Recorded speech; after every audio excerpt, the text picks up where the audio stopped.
Queridos hermanos y hermanas, reciban un fraterno saludo desde Radio María en Ecuador. Soy el Padre Marco Vallas, director editorial de la radio. Con alegría me uno a las hermanas paulinas de la provincia Colombia-Ecuador, quienes celebran la Semana de la Comunicación. Este año vivimos la 60ª Jornada Mundial de las Comunicaciones Sociales, cuyo lema es custodiar voces y rostros humanos. Inspirados por el mensaje del Santo Padre, reflexionemos juntos para aportar luces sobre la comunicación como un espacio de encuentro, de respeto y cuidado de la dignidad humana. Primero, el rostro y la voz son rasgos únicos, distintivos de cada uno. Manifiestan la propia identidad irrepetible y son elemento constitutivo de todo encuentro. Para definir a la persona humana, los antiguos griegos utilizaron la palabra rostro, lo que está a la vista, en lugar de la presencia y relación. Y el término latino persona, de personare, incluye el sonido, pero no un sonido cualquiera, sino la voz inconfundible de alguien. Segundo, el rostro y la voz son sagrados.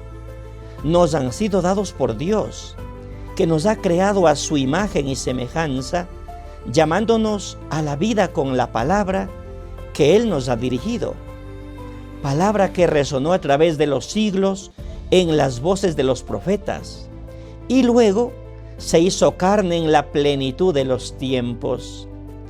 Esta palabra, la comunicación que Dios hace de sí mismo, la escuchamos y la vemos directamente, Primera de Juan 1, porque se dio a conocer en la voz y en el rostro de Jesús, el Hijo de Dios.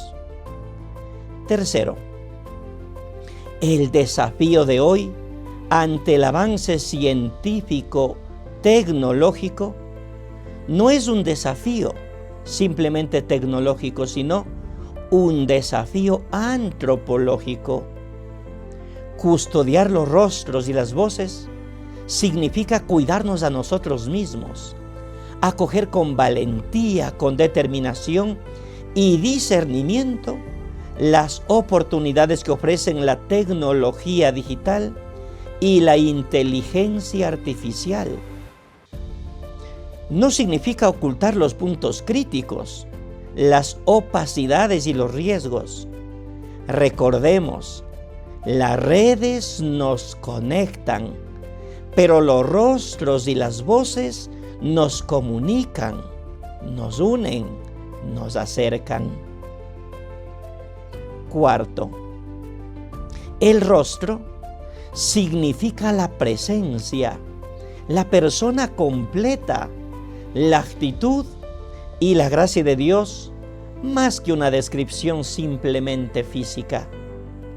Buscar el rostro de Dios es anhelar una relación íntima, directa y transparente con Él, buscar su aprobación y carácter en lugar de solamente sus bendiciones materiales.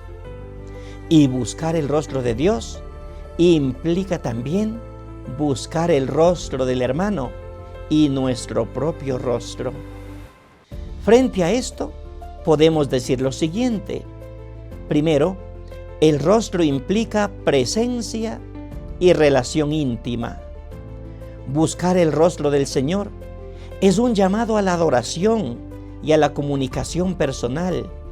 Indica un deseo de estar cara a cara con Él, como lo dice el Salmo 26. Escúchame, Señor, que te llamo. Ten piedad, respóndeme. Escucho en mi corazón, tu rostro buscaré, Señor. No me escondas tu rostro. Segundo, el rostro como favor y bendición. Cuando Dios hace resplandecer su rostro sobre alguien, está indicando su favor, su amor, misericordia y paz.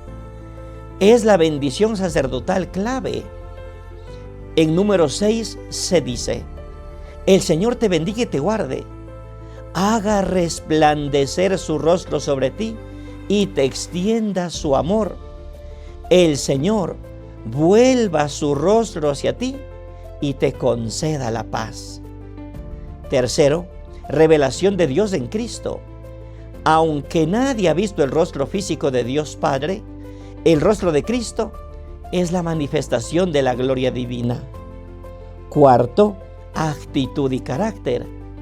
El rostro representa la actitud de Dios con la humanidad.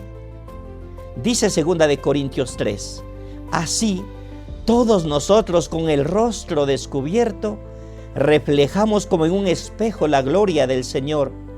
Somos transformados a su semejanza con más gloria por la acción del Señor, que es el Espíritu.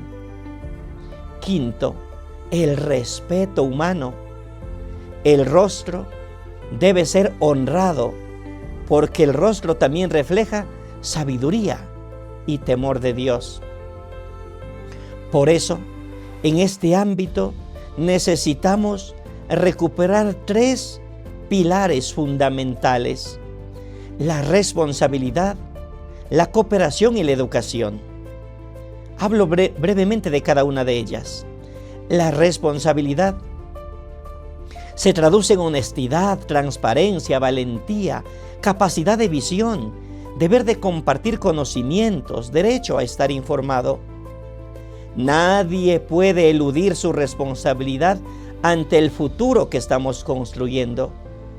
Por eso, a los creadores y programadores de modelos de la inteligencia artificial se les pide transparencia y responsabilidad social respecto a los principios de planificación y a los sistemas de moderación que están en la base de sus algoritmos y de los modelos diseñados con el fin de favorecer un consentimiento informado de parte de los usuarios.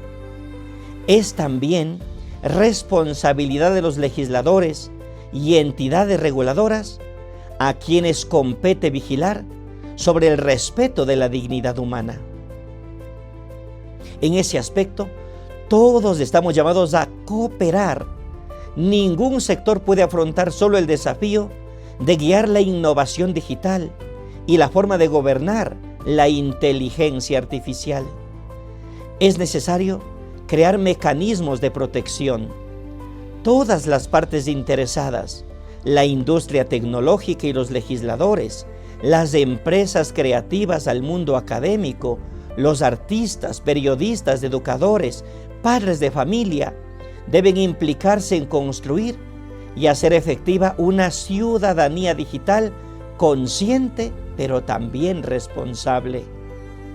Y la educación aumenta nuestras capacidades personales de reflexión crítica, evaluar la credibilidad de las fuentes y los posibles intereses que están detrás de la selección de información que nos llega, comprender los mecanismos psicológicos que se activan ante ello, a permitir a las familias, comunidades y asociaciones elaborar criterios prácticos para una cultura de la comunicación más sana y, por supuesto, mucho más responsable.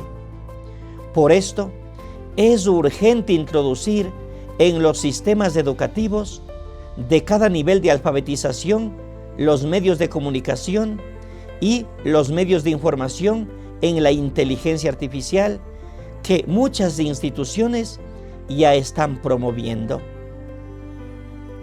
Un quinto aspecto: es hora de escuchar la voz de Dios.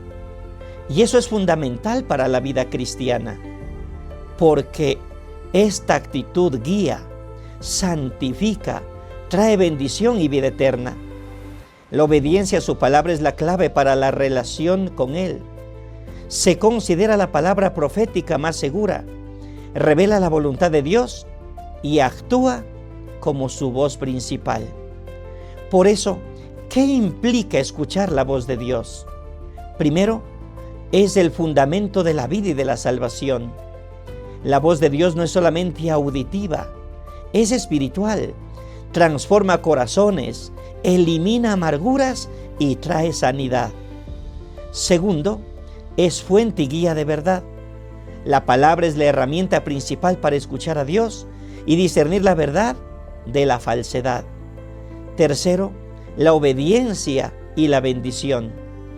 Prestar atención a la voz de Dios y obedecer sus mandamientos trae bendición y posiciona al creyente como su tesoro. Cuarto, la voz en las Escrituras. Dios habla a través de la Biblia y escuchar es clave para la bendición, para la vida, para la salvación. Quinto, la relación personal. Jesús dijo: mis ovejas escuchan mi voz y yo las conozco y me siguen. Juan 10 enfatiza que escuchar la voz de Dios es fundamental para reconocerle y seguirle. Sexto, reconocimiento. Identificar la voz de Dios mediante el estudio de la Biblia, a diferencia de otras voces, y juntos discernir la voluntad de Dios. La falta de atención a su voz, como en el caso de Saúl, puede tener consecuencias espirituales muy serias, mientras que escuchar y obedecer conlleva promesas de dirección, propósito y santidad. Sexto, es hora de escuchar todas las voces en un contexto colaborativo de liderazgo comunitario, y esto va a producir frutos significativos que transforman el entorno y fortalecen las relaciones. ¿Qué frutos podemos tener de escuchar todas las voces? Primero, mayor compromiso y pertenencia. Cuando somos escuchados, sentimos que nuestras opiniones importan, lo que genera un sentido de pertenencia y convierte las decisiones en logros compartidos. Segundo, hay una mejor resolución de conflictos. Fomentar diálogos abiertos permite convertir desacuerdos en oportunidades para el entendimiento mutuo y la colaboración. Tercero, innovación y creatividad. La fusión de distintas perspectivas y experiencias diversas conduce a soluciones más creativas, efectivas y a la exploración de caminos inesperados.